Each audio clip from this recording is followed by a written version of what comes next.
안녕하십니까. 부동산 읽어주는 남자 부통령입니다. 오늘은 A급 취급기관에서 본 주택담보대출에 대해서 알아보도록 하겠습니다. 먼저 오늘의 비교 대상은 대전과 울산입니다.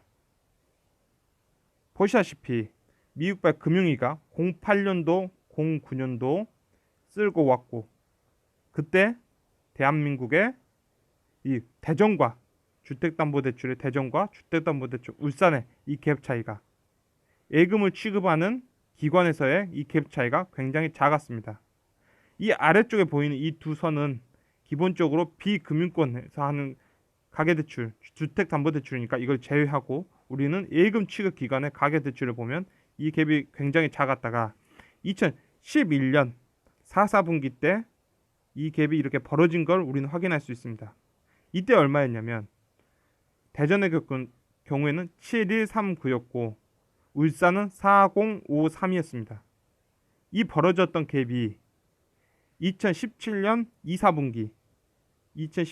4분기 정도에 되면 그 벌어졌던 이 갭들이 줄어들면서 갭이 작아지는 걸 볼 수 있습니다. 이때 얼마였냐면 9830이었고 울산은 8105였습니다. 그렇다면 우리는 이렇게 굉장히 벌어졌을 때와 다시 줄어들던 그 시점을 비교해 보면 대전의 경우는 이런 식으로, 울산의 경우는 이런 식으로 되었다는 것입니다. 따라서 딱 보더라도 울산이 2011년부터 시작해서 2011년 초반까지는 가파를 정도로 부동산 가격이 올라갔었구나 라는 걸 우리는 이 그래프만 보고도 대충 이해를 할 수 있을 겁니다. 즉 08년 미국발 금융위기가 터지고 이 갭 차이가 어느 정도 벌어지다가 2010년, 11년 이 정도 벌어지다가 울산의 가계대출이 급속도로 올라오고 대전 같은 경우는 완만하게 갔던, 따라서 2011년부터 시작해서 2014, 15년까지 급속히 올라갔고 울산의 경우에는 16, 17일 때 고점을 찍고 나서 그 이후로 주택담보대출이 하락기로 가고 대전 같은 경우에는 그게 꾸준히 올라간 걸로 보여집니다. 따라서 우리가 주택담보대출에서 대전과 울산은 2017년 2, 4분기 때 8105였고 2019년 3, 4분기 때 8106입니다. 사실상 울산은 2007년부터 해서 2009년까지 7, 8, 9 이렇게 3년 정도가 부동산 자체가 쉬었겠구나. 또 하나 대전 같은 경우에는 9830에서 11273, 즉 이런 식으로 올라간 게 확인되니까 대전은 17, 18, 19년도 부동산 가격이 올라갔겠구나 로 우리가 다른 걸 다 보지 않더라도 그렇게 예측해 볼 수 있을 겁니다. 따라서 이 기간에 고점을 찍던 울산은 아랫방향으로 갔고 대전은 윗방향으로 향했다.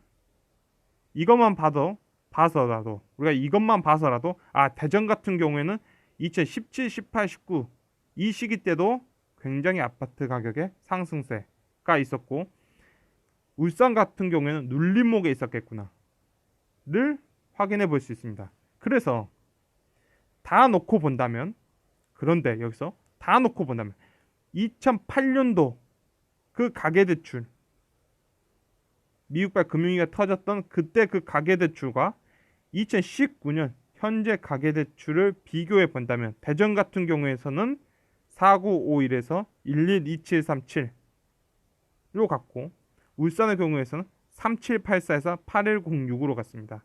따라서 이 두 차를 비교해 보면 사실상 2.26배, 2.14배 사실상 별 차이는 없다.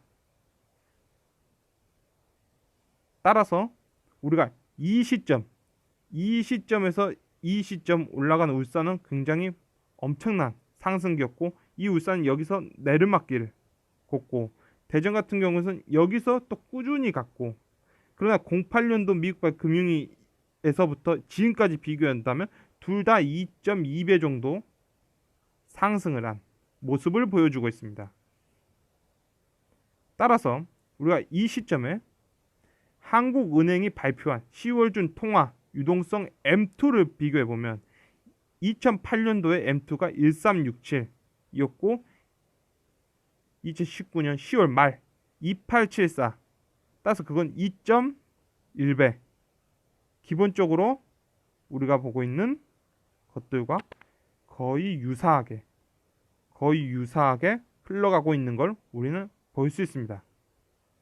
따라서 대전을 여러분 이 지금 아파트가 이 분양 나온 아파트가 옆에 있는 아파트랑 비교해 보면 사실상 두 아파트는 5.6으로 같습니다. 여러분 이 아파트가 분양한 게 5.6이고 과거에 분양했던 게 5점이었습니다. 그러면 여러분들의 아파트가 지금 분양가 한 10% 더 올라갔습니다. 라는 것입니다. 이렇게 설명을 해드리는 이유는 통화량은 또 늘어났고 가계대출도 늘어났고 그 늘어나는 폭이 똑같다. 기본적으로 똑같아진다. 자, 울산의 경우에서는 여러분들의 부동산이 하락기를 겪고 있는데 사실 08년도의 금액에서 보면 여러분들 부동산이 떨어진 부동산이 있습니까?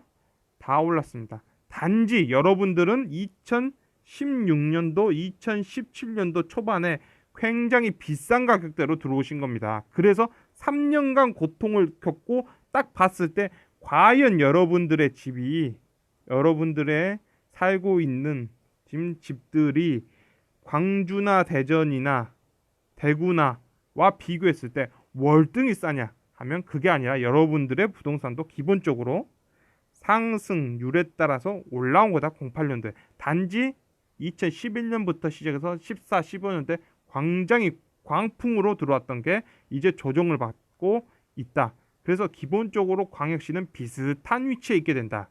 그런데 이 시점에서 사람들이 두려움에 가득 차 있다 보니까 현재 분양하는 아파트들이 다른 대전이나 광역시나 부산이나 대구나 이런 인천이나에 비해서 더 저렴하게 분양하고 있는데도 사람들이 두려움에 떨고 있다. 그래서 이럴 때는 들어와셔도 별 상관이 없다.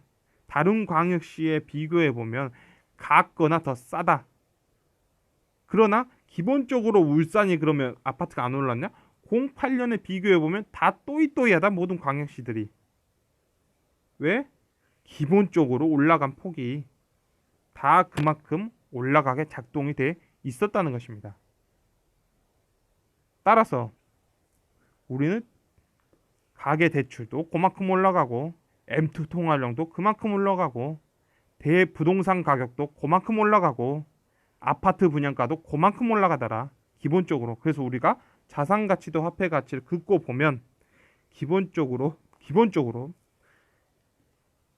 투자적인 시대, 이 투자적인 시대가 도래하면 아파트 가격은 올라가고 그 아랫부분에 있을 때는 실거주자의 시대로 들어가게 된다는 것입니다. 그러면 현재는 기본적으로 어디에 있냐면 이제 2020년도부터는 이제 다시 아파트 가격이라든지 기본적으로 M2라든지 모든 통화량이 미칠 듯이 늘어나던 시대에서 이제는 안정기를 찾으면서 아파트의 가격도 기본적으로 실거주자적 시대로 들어간다는 겁니다. 실거주자적.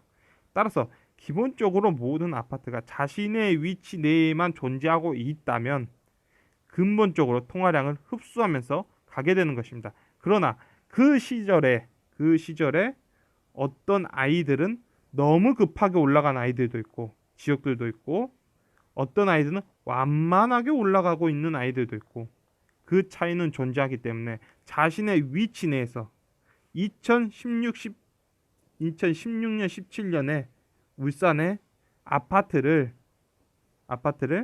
8점대에 주고 들어간 사람들은 굉장히 어려움을 처할 수밖에 없고 우리가 이런 투자적 시대에서도 다시 하락기 시대가 올 수 있기 때문에 기본적으로 광역시에서 너무 비싼 가격 또는 서울 가격과 비슷한 가격으로 분양을 했던 곳들은 굉장히 지금 힘들어하고 있다. 그럴 수밖에 없는 것이랍니다. 왜냐하면 통화량은 기본적으로 늘어나고 자신의 위치 내에서 그 통화량을 흡수해 줄 수 있기 때문입니다. 그래서 오늘은 기본적으로 우리가 대전과 울산을 비교해 보았는데 기본적으로 대전 같은 경우는 쭉 올라갔고 울산은 가파르게 올라갔다가 아래를 맞지만 결국 그 기울기 자체는 08년도에 놓고 보면 그 기울기 자체는 똑같더라. 기본적으로 비슷하더라. 로 오늘 영상을 마치도록 하겠습니다. 그래서 울산 같은 경우에는 신규 분양한 아파트들의 그 점수대가 낮기 때문에 그 점수대가 크지 않기 때문에 울산 같은 경우는 지금 들어가도 이게 아래 꺾이고 있긴 하지만 이게 꺾이고 있다는 거는 좋은 거죠. 기본적으로 꺾이고 있을 때 들어간 것 자체가 나쁜 건 아니다. 그 점수대만 맞다면. 그래서 오늘 영상은 이렇게 마치도록 하겠습니다. 지금까지 시청해 주셔서 너무나 감사합니다.